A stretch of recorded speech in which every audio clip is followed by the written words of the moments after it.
Hello, welcome to this tutorial video. I'll be teaching you how to make this Queen Anne neckline that has like a cape. Okay, so the first thing you need to do is to draft out your basic bodice. I already have a tutorial on how to draft out that on my YouTube channel. So you mark out your neck, width, and your shoulder. Now the standard measurement for the neck is 3 inches wide, 3 inches deep. Okay, but we will not be using that measurement. All right.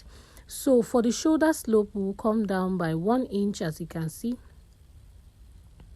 and then we'll connect it to our neckline. Your shoulder slope, you come down by 1 inch, and then you connect it to your neckline.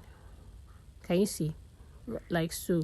Mind you, we will not be touching our neckline. We will not be creating any neckline. Okay, so I'll just draft a simple draft of a bodice, right, for us to see how to get this Queen Anne neckline.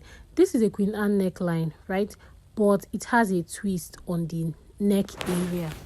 Okay, if you look at it very well, you see that it has something like a cape. No, not a cape, like a collar.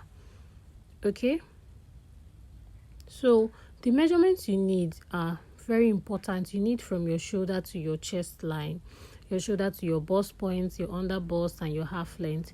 But the most important measurement in all of this is from your shoulder to your chest line. Why do I say that? Because your chest line is going to help you. It's going to guide you on how deep you want the neckline to be and how high up close you want your neckline to be, right? For some clients that love to show their cleavage, that means the neckline is going to be below their chest line.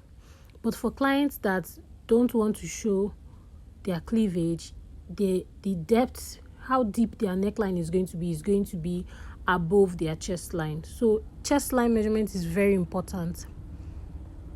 Okay, so now I want to determine how deep this neckline is going to be. All right, I'm going to make it 8 inches. I don't want it to be I don't want the cleavage to show, so it's on top of my chest line, 8 inches. Now this is the trick. On the shoulder slope, can you see, you go in on the neckline by 1 inch. Can you see what I'm doing? Mark 1 inch, and then you create a curve. This is what I just did. I extended the shoulder line, right, by 1 inch into the neckline. Do you get? From my shoulder line, I extended it by 1 inch into the neckline. Can you see what I'm doing? Now you remember I said we don't need to do 3 inches by 3 inches, no, for the neckline, no. Do you understand? Because it has something like a collar. If you look at the picture, it has something like a collar. So to get that collar, that's why we're going in on the neckline. Do you understand? So we're going to make that neckline to protrude. Let's use that English. To get. So now from that line, we're going to determine how slant we want the Queen Anne neckline to be. Okay. So by your side, you see how I placed my tape. I placed my tape slantly, not straight. I place my tape slant, and if you watch, the slant line is still above the neckline, is above the chest line. Okay, so now I've gotten the length of my slant line. I'm going to use my curved rule to connect it to the center front. Now, as you can see, the bottom part is not straight, it's curved. The first step for you is to extend your shoulder line by 1 inch into the neckline. Then your next step is to create your slant line, and the third step is to connect it to your center front line. So this is how to draft out your Queen Anne neckline with a cape. So I'm going to cut it out and then show you how to sew it on your fabric.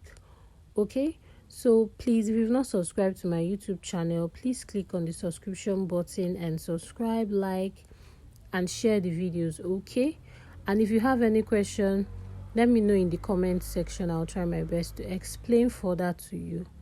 All right, so when I'm done cutting, I'm going to use my fabric tool. I'm going to cut out 2 pieces of this on my fabric. Okay, so you do the same, cut 2 pieces of this on your fabric. So one is going to be the main fabric and the other one is going to be your lining. Can you see how beautiful it's looking?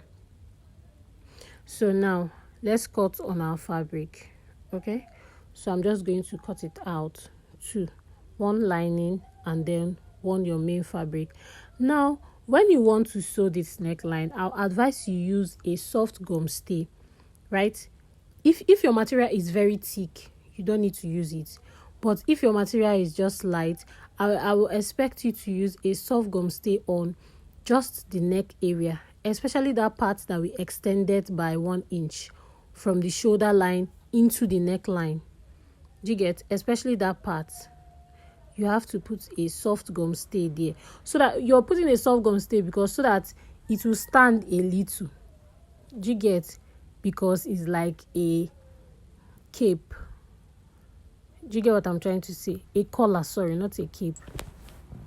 So now I've cut 2 pieces of this. Can you see? I'm going to open it up. Can you see? I've cut 2 pieces. I'm going to open it up and then we're going to join both of them together. Remember I said add a soft gum stay, okay? You place them on each other like so. Can you see? Now you're going to start from that curved part of the neckline because that's the neckline. Oh. Do you get? That's the neckline. Do you get? So you're going to start from that curved area, that 1 inch you went in. You curve. Can you see how I'm going? You see the chalk? Just follow the steps of the chalk because the other part is your shoulder area. Do you get what I'm trying to say? So you're going to be joining the neck area, and that neck area is from that 1 inch we went in. So this is how we are going to sew it down with 1/2 inch. Okay, so I'm done sewing. Can you see how it's looking? Can you see where I started sewing from that 1 inch that we entered the neck part into? Please, if you don't understand, let me know. Please, if you don't understand, let me know, so I'll try and explain in other words. So I'm going to notch my neckline, and then when I'm done, I'm going to flip it open. Now you ask me, why didn't I cover that other part? Remember, that other part is our shoulder slope. That's where you're going to connect the back bodies to the front bodies. Remember, now for the back bodies, you don't need to do any extraordinary thing. Just cut your normal back bodies. The normal back bodies, you can dip the neck by 1 inch, right? And then just mark your shoulder slope. All right, you don't need to do anything extra for the back. Just the normal way you cut your back bodies, that's the normal way you cut your back for this one. Okay, you see that part that we closed? That's the part that is going to sit on your neck area. All right, while the other part is your shoulder area, your shoulder slope. So you see that we're not taking any measurements out of the shoulder slope. The shoulder is complete. So when you're done, this is how your neckline is going to be.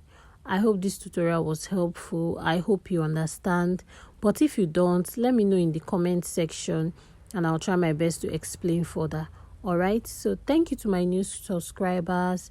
Thank you to my old subscribers. Thank you for sticking with me. I really appreciate it. Okay.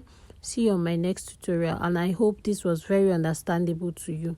If you have any question, let me know in the comment section.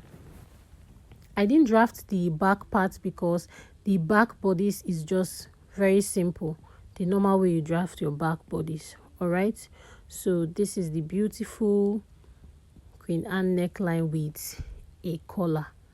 All right, so see you on my next tutorial. Bye.